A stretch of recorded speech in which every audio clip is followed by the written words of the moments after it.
కురిచేడు మండలం కాటంవారిపల్లె గ్రామంలోని శ్రీ అభయాంజనేయ స్వామికి ఈరోజు నెల పొంగలను ఘనంగా నిర్వహించారు.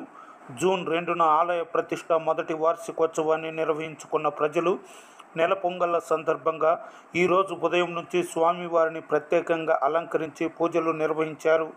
మహిళలు అధిక సంఖ్యలో పాల్గొని స్వామివారికి పొంగలను సమర్పించారు.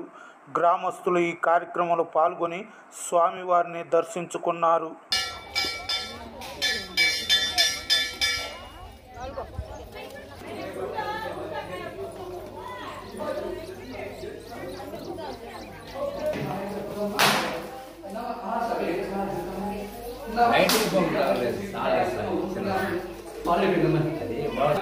चापगर्भाय नमो जगन्याय च बुद्धियाय च नमः शोभ्याय नमो याम्याय नमो भूवर्याय सद्याय नमः